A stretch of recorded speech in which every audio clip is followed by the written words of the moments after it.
Nintendo did it again, my friends, delivering the final partner showcase of the year. I've started to like these guys. I initially, we weren't close. We didn't see eye to eye. It's kind of a train wreck, but now that it's the final one of 2020, I feel it in my heart because these partner showcases have progressively got more and more interesting. And today's came out of nowhere, and it's pretty freaking sweet. I gotta give Nintendo major props for incorporating so many games. Like, they are absolutely annihilating the idea that only one type of game exists on a Nintendo platform, that only one type of player needs a Switch, only one type of gamer gets into this stuff by really going full-on cornucopia, to take a pun from the upcoming holiday fun. They're really giving us so much to be thankful for. If you guys are thankful for Nintendo, smash that like button. Let me know your favorite game of today's showcase in the comments down below. I want to go through it with you. It's a pretty beefy one, clocking in around 19 minutes. And I do need to point out that one game was here that I think you guys have to pay attention to, and it's Immortals Fenyx Rising. I've played it on the channel. It's so good, and it's the secret best game of the fall.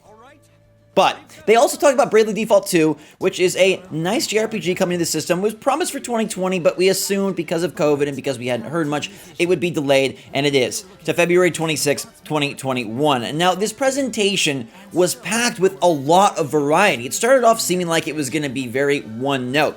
If you remember, some of the early presentations were very one-note, like rhythm games, or like strange sports titles, or like games nobody cared about. And then they started to progressively get better and better. And I will say, I think this one may have started off a little bit, like the first 8 minutes, I was like, what all are they going to show? And then they blew my freaking mind because Nintendo doesn't settle. And I think in the middle of this year, it felt like Nintendo was settling. It felt like they were sitting in a spot where they were going to give us the same old, the stuff that they've always given us. And then they really mixed it up. Right, we didn't have an E3 Direct, okay, we didn't really have many summer games, but things started to come together with Paper Mario and the Origami King, Mario 35th, Hyrule Warriors Age of Calamity. Speaking of which, demo available now if you want to check it out, video on the channel a little bit later.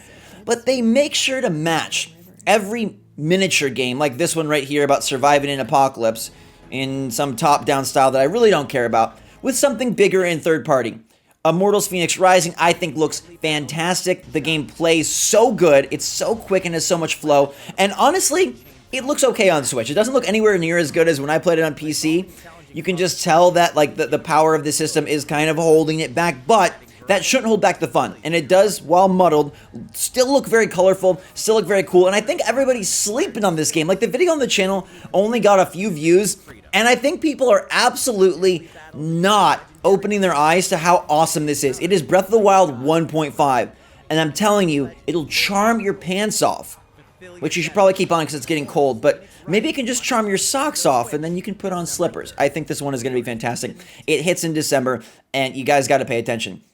But then Nintendo went bananas in pajamas on us and went so wild because they're bringing Hitman 3 and Control to the Switch. What the heck? These are games that look so good. These are games that are intense. These are games that are action-packed. These are games that belong on other systems, but not for long, because the Switch has rewritten the Nintendo playbook. I think if you take anything away from this generation, it's that Nintendo looked at the past couple consoles and said, what do we do poorly?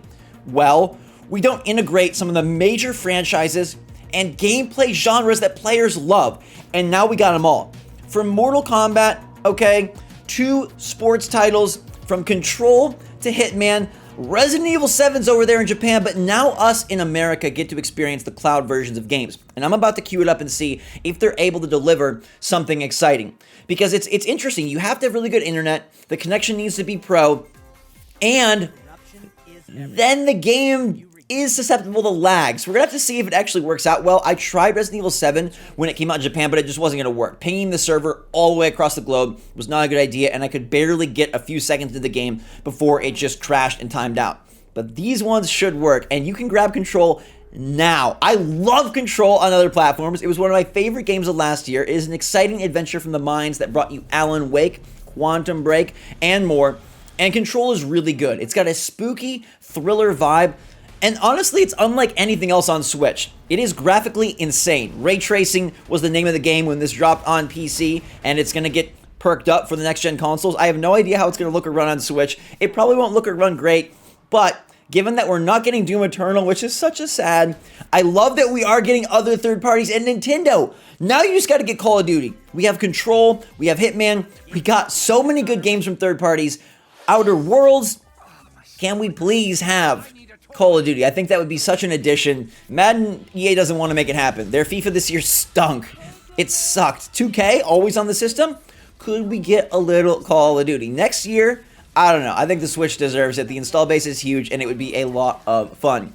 No More Heroes 3 also looks like a ton of fun, and I'm glad to see this game finally reemerge. It kind of had been lurking in the shadows for a while. Another title that we expected in 2020, but it ain't come until 2021, and we kind of knew that to be the case because it has not made a peep for a long time. But it's good to see that No More Heroes 3 is back on track with the normal No More Heroes style. After Travis Strikes Back delivered something different, but in my opinion, notably worse. At one point, this was Gabe and I's most anticipated game of the year.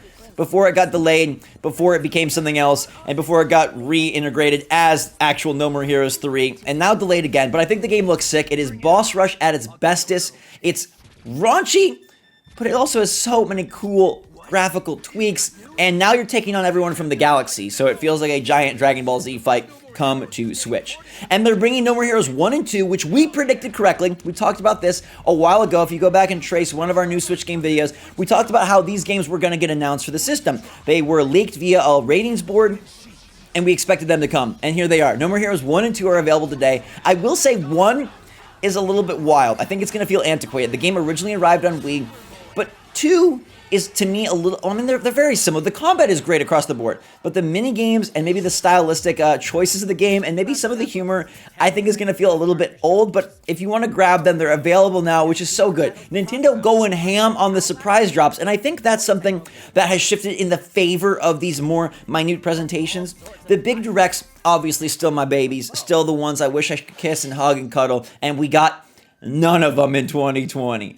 None of them in 2020. Say it again, none of them in 2020. But we did get a bunch of smaller presentations, and that gave Nintendo an opportunity, one, to be more diverse. Like, I don't think Part-Time UFO maybe gets as much shine in a normal presentation, okay? I don't think some of the indie games get as much shine, but Nintendo has opted to go for this strategy where they really spread it out.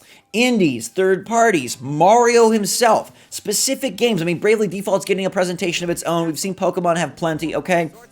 And the perk of that is that more games get more attention, and we get many more surprise drops. So Part-Time UFO is coming out, Age of Calamity demo's coming out, Control Cloud Edition's coming out, No More Heroes 1 and 2 are coming out, and Nintendo has done this chronically.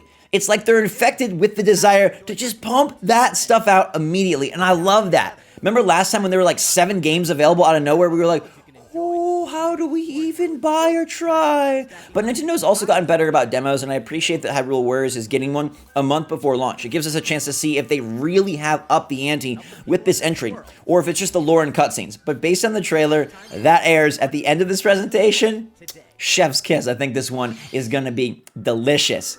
I really appreciate what Nintendo's doing, and I think they've made an incredible about face on these partner showcases. What started off as a blight on the Direct name has become, albeit a smaller version, but a really exciting one, and one we got every single month without fail the last few. Now, there won't be one in November, there won't be one in December. Nintendo is hibernating as they send out their fall lineup and prep for 2021, which, by the way, we know the first 2 games, Mario 3D World Deluxe Bowser's Fury and Bravely Default 2. That's going to be your first 2 games of the year from Nintendo, your first 2 first-party games. So we already know that lineup, which something they always do is kind of let you know ahead, and they did that. I want to make sure we note that Nintendo has let us know the beginnings of their 2021 plans, and they also were able to explain, divulge, and devote time to a variety of titles. So I think it's really great that Nintendo did this, and I'm super happy that from dust and dirt and muck, they raised a really cool set of presentations that, taken as a whole, if you combine all the partner showcases into, oh my gosh, lasers as the divine beast, baby, big time fights. It makes me think back to Bowser's Inside Story, where you got to be Bowser, and I love being the big bosses. Evolve is like my favorite game of the generation, and this looks sick. Nintendo, combine them all, it's one massive direct, okay? Maybe we didn't get the E3 showcase we wanted. Maybe the generals are still waiting for us in 2021.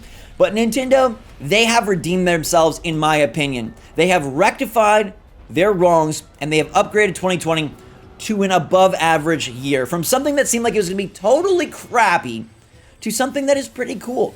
They honored Mario, their main man. They delivered a number of different titles across so many genres. They brought in the third-party support. They championed indies, and they still delivered a number of tentpole first-party titles. Nintendo, you guys made me happy. Nintendo, you guys did us right. I gotta go play freaking Age of Calamity and see if it's as cool as it looks. Honestly, that shot reminds me a lot of Immortals Phoenix Rising, as it should, because that game is Breath of the Wild 1.5, and you guys ought to check that out. Let's see what controls like. Let me know your favorite title from today in the comments down below, and are you pleased? Do you think Nintendo has rectified directs? Have they saved themselves? Have they solved this problem? Or do you still think, no, we need generals? I mean, I still love the idea of generals, but right now I'm feeling pretty okay. So thanks so much. Hit that like button if you enjoyed, everybody. I hope you're having a wonderful day. Stay safe, stay healthy, stay smart out there. Until next time, I love you a lot. SwitchForce, out.